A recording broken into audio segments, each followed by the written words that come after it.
Fin de la trêve internationale et retour du foot de club vendredi soir. Les amis, c'est l'occasion de profiter des opportunités de pronos sur BetClick. 100 € de bonus sur le premier pari s'il est perdant avec le code LEXCITY via le lien en description. Conditions pour jouer dans le bandeau jaune en bas de l'image.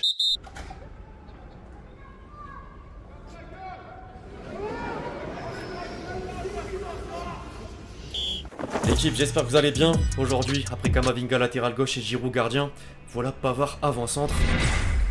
C'est donc ça le multiverse. Plus sérieusement, l'équipe de France a terminé la coupure internationale d'octobre de la meilleure des manières du côté de Lille. Menés 1-0 en 10 minutes, les Bleus sont vite parvenus à renverser l'Écosse avant de dérouler et valider une large victoire. De quoi faire le plein de confiance à quelques mois de l'Euro 2024. Les deux dernières échéances ont permis de tirer quelques enseignements et nul doute que Deschamps aura un peu plus de réflexion pour certains secteurs du 11, sur le flanc droit de la défense, mais pas que. Bref, on va revenir en détail sur ce match amical de clôture. Les amis, je compte sur vous d'avance pour lâcher votre meilleur j'aime sur la vidéo du jour. Vous savez à quel point c'est important et je remercie tous ceux qui prendront 2 secondes pour le faire. Vous êtes des boss. Au-delà de l'aspect improbable de la rencontre, le lieu du match offrait un plus de coïncidence. Titularisé pour la première fois dans l'axe en équipe de France, Pavard est devenu le héros de la soirée suite à un doublé déclencheur, et l'équipe considère comme étoile du Nord celui qui a côtoyé le centre de formation du LOSC avant le monde professionnel. La Voix du Nord s'est plutôt contentée d'un encart pour écrire que dans un Pierre Mauroy à la sécurité renforcée, les Bleus ont croqué l'Écosse. En parallèle, la presse écossaise constate que l'équipe à domicile était supérieure et retient surtout le but de Gilmour, auteur de l'ouverture du score. Le ton est le même chez les confrères à l'image du Scotsman ou du Courrier qui placarde le milieu de Brighton au premier plan. L'autre lot de consolation, c'est la qualif pour l'Euro 2024. Quand la lumière s'estompe, il la rallume contre toute attente. Pavard mérite sans surprise la distinction d'homme du match pour le retour à un poste préférentiel et surtout un doublé venu de nulle part. Une image vaut 1000 mots.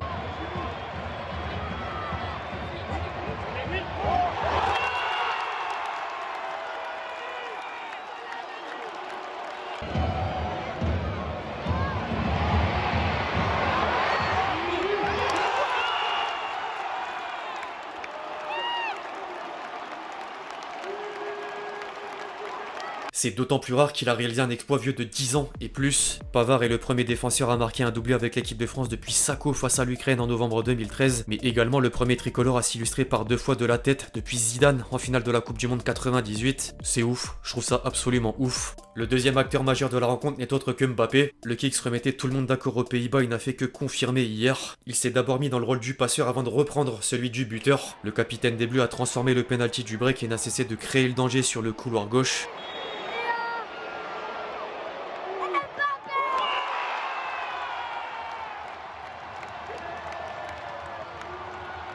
Enfin, j'ai tranché pour Tchouaméni, même si le troisième nom était plus difficile à ressortir. Le milieu du Real a souvent cassé des lignes et prouve de plus en plus dans l'entrejeu de l'équipe de France. La relève de Pogba est assurée.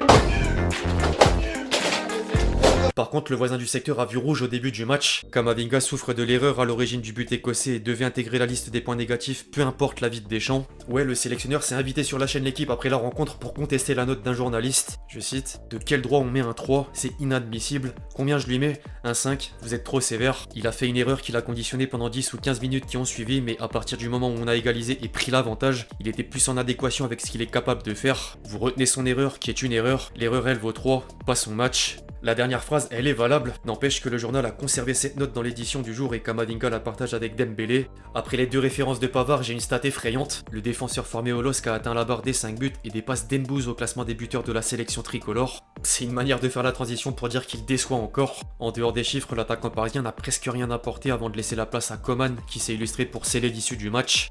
Quant aux perdants, inutile de préciser que la défense écossaise a une part de responsabilité entre mauvais marquage et faute, dont celle sur Giroud qui mène à un penalty.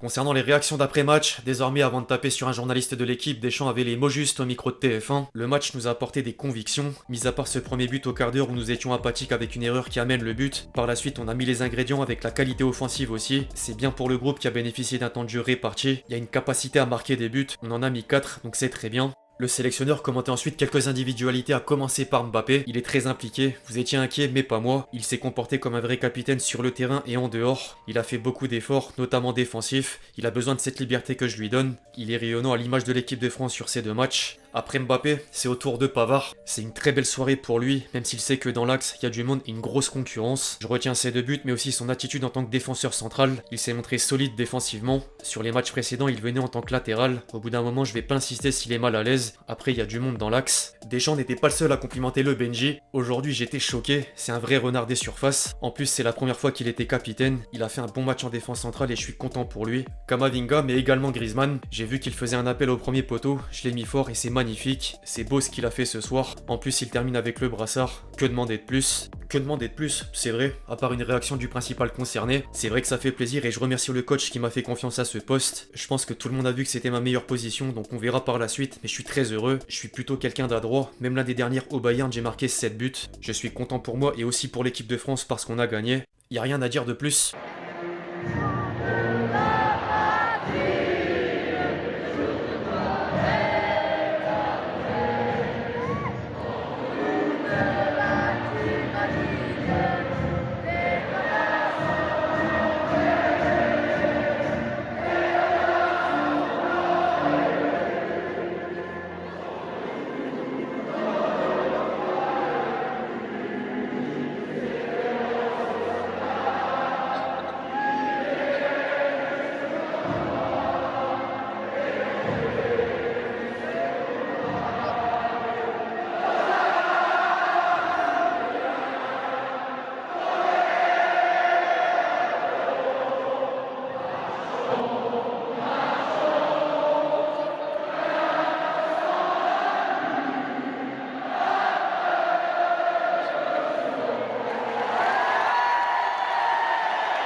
Avant de clôturer la vidéo les amis, j'étais obligé de faire un petit détour sur X pour dégoter quelques pépites. Pavard domine à l'unanimité la séquence même si la première est pour Todibo, le fameux rire nerveux. Giroud au but et Pavard en 9, il est pour nous cet Euro 2024. Réel, y a plus rien à craindre. Pavard a mis plus de buts en 20 minutes qu'Ousmane Dembélé en 2023. Hank de Breaking Bad en sueur. Pavard a plus de buts en un match que Dembélé depuis le début de la saison, toute compétition confondue. Fais-nous le cri le plus long du monde. Le screen de l'extrait parle de lui-même. Pavard a vraiment mis doublé où je rêve. Il y a un bug, c'est pas possible.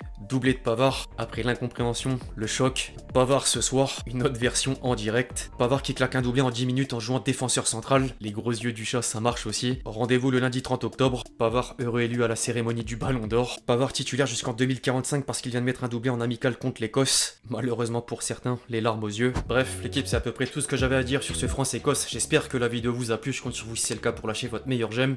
Comme d'habitude, n'hésitez pas à réagir dans les commentaires sur cette clôture de trêve internationale pour l'équipe de France bien évidemment. Puis d'ici là, on se retrouve très vite sur la chaîne pour de nouvelles vidéos. C'était Lexti. Ciao ciao.